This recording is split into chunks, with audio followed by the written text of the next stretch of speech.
Hey guys, welcome back to the channel. My name is Solomon, and today we are going to be talking about the Solomon Secrets. All right, what is the Solomon Secrets? Solomon was one of the wealthiest men in history.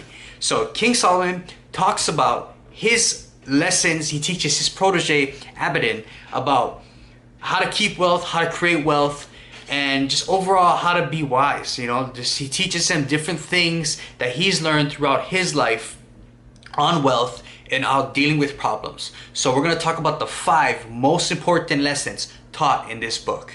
All right, let's get into it. All right, lesson number 1, finish your outdoor work, get your fields ready, and then build your house. Proverbs 24 and 27. Now, what does that mean? So Solomon asks Abedin to translate that proverb for him. Now, what he comes up with is you need to take care of your fields first and your outside work first before you build a house, because if you don't have food on the table for your family, a fancy house won't do anything for you. You can have a big, nice, fancy house, but if you don't have food or nourishment or furniture or anything to feed your family, to take care of your family, clothing, then the fancy house isn't going to do anything for you. So the first lesson Solomon teaches is that you need to take care of your immediate needs first before you work towards your future needs. If a man does not meet his immediate needs, he cannot meet his future needs. All right, if you don't take care of what you have to take care of today, you can't take care or accomplish what you have to accomplish tomorrow. All right, a lot of us, we try to jump ahead, jump into the future, get whatever we have to get done for tomorrow, for next week, next year, next month, whatever it is. But we never take care of what's in front of us, what we have to deal with right now, right? What is it that today will make tomorrow better? We're just so worried about tomorrow, next week, and we have to do this, we have to take the kids to the store, we have to get ready for an event coming up, we have to shoot a YouTube video, whatever it is. Take care of your immediate needs now, so that later on you can take care of your future needs. All right, lesson number 2, guys, with Solomon's Secrets. The plans of the diligent lead to profit, as surely as hasty leads to poverty. Now, Solomon goes into this story. He actually had somebody come and build this massive wall for them. So that person had his team go and build the wall. That person left and had to do business elsewhere outside of town. By the time he came back, they realized that the wall wasn't up to specs. So what the boss did was that, he apologized to Solomon and he said, look, this isn't what I really wanted for the wall. With your permission, I would like to take the wall down and build it exactly the way I told them to build it, for free of charge, obviously. Would that be okay with you, Solomon? And Solomon said yes. You cannot escape the responsibility of tomorrow by evading it today. The lesson is you need to take responsibility for your work. Just because you hired someone else to do the work for you, to do the job for you, your name is on the line. You need to take responsibility for your work and understand if something doesn't go right, if something goes wrong, that, okay, I need to fix it. Even though it was their fault, I need to fix it because it's my responsibility to do so. So the lesson between this one is that you need to plan ahead, you need to plan accordingly, and if something doesn't work out, take responsibility and understand that it's your responsibility. It's all right, your finances, your health, your wealth, your life, your relationships, whatever it is, it's your responsibility, okay? It's your responsibility to succeed in life. It's your responsibility to fail in life. All right, so he was teaching Abedin, if you want to be successful, you need to take responsibility like this builder did, all right? Like he took responsibility, even though it wasn't his fault. He took that extra step and told Solomon, we're going to take a few extra days, we're going to break down the wall, we're going to do it the way I wanted it to be done. Because this shows how, this is a reflection of my work, this is a reflection of who I am as a person. So take responsibility for your life and for your successes. That was lesson number 2. All right, guys, lesson number 3 from the Solomon Secrets, okay? He who works his land will have an abundance of food, but the one who chases fantasies will have his fill of poverty. The meaning of this proverb is the wise man who chases his dreams, who chases his business, will have opportunities presented to him for success.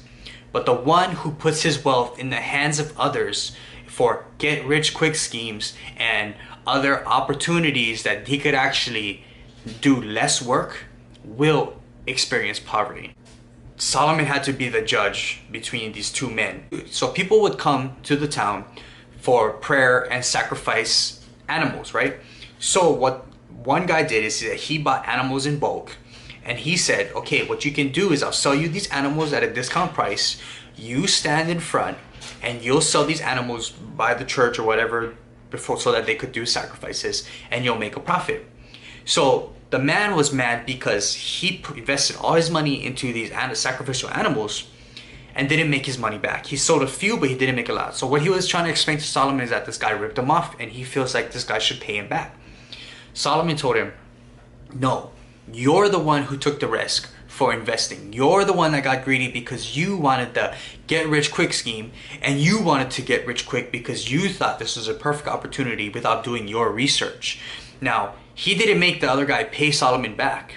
He told him, this is a lesson that you need to learn on your own. You need to make sure that when you're coming into business, or you're coming and trying to build your wealth or your income, be careful where you put your money, all right? Don't try to look to get rich quick. Find the most consistent way to do it and slowly, gradually build your way up. That's the best way to do it, guys. That's the best way to success. That's the best way to build wealth, the best way to build relationships, anything, the best way to build health. You know, you're not gonna go in the gym and work out for 10 minutes and think you're gonna be all ripped. No, it's 10 minutes every single day on a daily basis. Obviously, it's more than that, but I'm just kind of giving you the example. But be wise. If it's too good to be true, it most likely is. All right, number 4 for this book, which is an awesome one. Plans fail for the lack of counsel, but with many advisors, they succeed. Abidan came to see Solomon one day. Noticed that there was 3 other men visiting Solomon and arguing with him. So he was kind of confused. When he finally got a chance to talk to Solomon, he asked Abidan, what do you think about those guys? And he's like, well, I'm confused. Why were they arguing with you? And he's like, well, this guy thinks that I should do this, and this guy doesn't think that, and then this guy thinks that my decision was wrong. So Abidan goes, well, why would they ever question the greatest King Solomon? You're the wisest man on planet Earth. He explains to him, why do you think I am the wisest man? Because I ask for advice of others. The smart learn from their mistakes, but the wise learn from the mistakes of others. So in this chapter, Solomon kind of explains that you need to have a lot of advisors. You need to always take advice from other people, because everyone can teach you something. For me, as you know, I'm a bartender, and one of the best things I believe that I get as a bartender, besides, you know, all the monetary value, is that a lot of people, for some reason, when they drink, they always want to teach you something. They always want to tell you something. They always want to tell you their life mistakes or their life successes. And this may seem kind of cliche, but honestly, that is one of the greatest things about bartending, because I get to learn about other people's mistakes and learn how to not make them, or the things that they've done right, and learn and ask questions. And for some reason, when you're a bartender, people want to tell you everything and anything. They don't even really know you, but they want to tell you their whole life story. So for me, that is an immense value right there. So you need to take counsel. You need to put your ego away, lock it up, and be willing to take advice from other people, because that will put you ahead of the fold. They will put you ahead of everyone else that's not willing to take that advice. He who won't be counseled can't be helped. Benjamin Franklin. Awesome quote. All right, guys, and number 5th lesson in the Solomon Secrets. One man pretends to be rich, but has nothing, while another man pretends to be poor, but has great wealth. Abidan went to go meet Solomon at this house outside of town. And he entered the house, and he found that he was having lunch with Solomon and his friend. So they're having lunch. The house just seemed regular. It was just like a regular house. It wasn't like compared to Solomon's castle that they always would go to, or they always meet at. Solomon asked him, let's take a walk. Let's take a walk back. So they wind up walking back, and he's like, so how does it feel to have shared a meal with the richest man in Jerusalem? And Abidan was like, oh, every second I have in your presence, Solomon, is a blessing. And Solomon said, no, I'm not talking about myself. I'm talking about my friend. And he's like, well, what do you mean? He's like, the guy we just had lunch with was the richest man in Jerusalem. And he's like, well, why is that? His house wasn't nice. His house wasn't nice. He didn't have any chariots. He didn't have the nicest clothes. He didn't have the greatest food. His property was so small. I don't understand. Well, how is he the richest, wealthiest man? Solomon explained, the people who try to look rich, if you try to look and buy things that make you look and feel wealthy, are the ones that are usually not. The people who may seem like they're cheap, may seem like that they're cheap, or they try to hoard their money, but understand that this is how you get wealthy. Not because you spend your money on dumb stuff, on things that you don't need, but you save your money and you save it to invest it. All right, that's what money is for.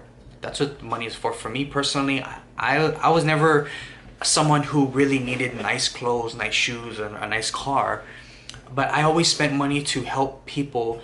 And biggest thing for me is that whenever we went to a restaurant, I would always pick up the check. It always made me feel good to take care of my family or take care of my friends. Eventually, I had to tell myself to stop doing that because it's giving me instant gratification, but it's hurting me in the long run. Don't try to use your finances to impress other people. You should save it so that you can invest it for your future self. All right? Take that money that you actually have, save it, and build it. That way, your future self will thank you for it. So don't use your money to try to impress. Just because this person looks poor or doesn't seem to have all the greatest stuff, they just might have more money than you. Keep that in mind. So treat everyone equal. Alright guys, bonus lesson for number 6 on the Solomon Secrets. The very last chapter, Solomon comes over Abedon's house and surprises Abedon and his father and brings like a meal for them and asks, oh, let's have a meal, show my servants to your kitchen. So the father shows them service to the kitchen, and Abedon is working. And he tells him, will you have lunch with me? And Abedon's like, well, I didn't finish the chariot wheels. I didn't finish the wheels for the chariot for this job that my father and I are trying to make. And he's like, I'm going to teach you one thing. Do not wear yourself out to get rich. Have the wisdom to show restraint. Meaning sometimes you need to take a break. Sometimes you need to take a breather and relax and show restraint and understand that yes, you can always chase wealth, but sometimes you might burn yourself out. Especially for me, the first year of my entrepreneurship journey, I went ham. I went hard as a mother. Okay guys, I got into Gary Vee's 2017 flip challenge, and I was like pump. I was like flipping stuff on eBay, getting it to Amazon. I was buying stuff from thrift stores, hustling. My friends would go to the beach and hang out on Labor Days and like holidays. I was at Savers looking for books. I became a big bookseller, competing at book sales and stuff like that. Like I did it all. I went hard. But by the end of that year, I was burnt out. I was miserable because I was doing good, but it's like I wasn't having any time for leisure. Alright guys, that concludes the lesson of the Solomon Secrets, which is an awesome book. If you did like this review, I'll have a link below to purchase this book from Amazon. It is an affiliate link, keep that in mind. So if you do use the link, it'll help support the channel, which I really appreciate. But I would suggest getting the book. You know, even if you don't use the link, I would suggest reading, building your mindset, building your thought process. That way you can be successful in attacking your finances. Alright, the Solomon Secrets, guys. We'll be coming out with some more book reviews on more stuff. But other than that, if you guys have any questions, please leave them down in the comments below. Don't forget to like and subscribe. Tag and share this with all your friends that do need to hear this or have any questions on their finances. This would be a great book for them to get. Other than that, you guys have a good one. Aloha.